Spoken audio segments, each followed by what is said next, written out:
Welcome back. હવે નજર કરીશું આગળના સમાચાર પર. ગીર સોમનાથ જિલ્લાના પ્રભાસ પાટણમાંથી લોહિયાળ ખેલ ખેલાયો હોવાની ઘટના સામે આવી છે.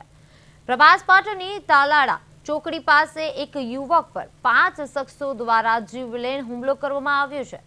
સમગ્ર ઘટનાની વિગત મુજબ માત્ર 85,000 રૂપિયાની ઉધાર આપેલા પૈસાની ઉઘરાણી મુદ્દે વિવાદ સર્જાયો હતો અને આ સામાન્ય વિવાદે જોતજોતામાં હિંસક સ્વરૂપ ધારણ કરી લીધું હતું અને 5 શખ્સો હોકી, લાકડી તેમજ લોખંડના પંચ જેવા ઘાતક હથિયારો સાથે યુવક પર તૂટી પડ્યા હતા. આ બેફામ મારામારીમાં યુવકને હાથના ભાગે ફ્રેક્ચર સહિત શરીરે ગંભીર ઈજા પહોંચી છે અને હુમલો એટલો ભયાનક હતો કે યુવક ઘટના સ્થળે જ બેભાન થઈ ગયો હતો અને જેને તાત્કાલિક સારવાર અર્થે વેરાવળ સિવિલ હોસ્પિટલમાં ખસેડવામાં આવ્યો છે. હુમલા દરમિયાન યુવકના ગળામાંથી 2 તોલાની સોનાની ચેન પણ ગુમ થઈ હોવાનું સામે આવ્યું છે.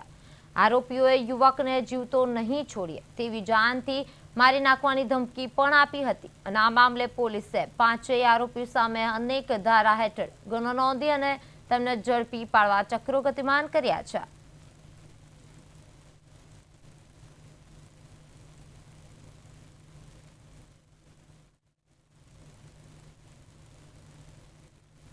પોણા 12ની વચમાં અહીંયા ભાભા પાન ઉપર અમે અમારા બનાવી છે અને અમે પાન ખાવા આવ્યા હતા અહીંયા. બરાબર. હવે એ જે સામેવાળા આરોપી છે એ લોકોથી આ ભાઈની પહેલાથી જ લપ હાલતી હતી. 5-10 દિવસ પહેલા આ લોકોને ભાઈને ધાક ધમકી દેવામાં આવી હતી અને આ લોકોની પૈસાની મેટર છે. એટલે એના પપ્પાને ફોન આવ્યો હતો કે અમે તારા છોકરાને મારી નાખશું એવી એવી ધમકીઓ આવતી હતી. તો આ લોકોને આ ભાઈ આવ્યા પાન ખાવા. આ ભાઈને પછી હું લઈને ત્યાં પાટણ મૂકવા ગયો. અહીંયા રસ્તામાં તાલાળા ચોકડી ઉપર અમારી ઉપર હુમલો થયો. બરાબર. આ ભાઈના ગળામાં ચેન હતો, ચેનથી ડાયરેક્ટ ફાંસો દેવામાં આવ્યો. બરાબર. અને ચેન જોટી લેવામાં આવ્યો છે.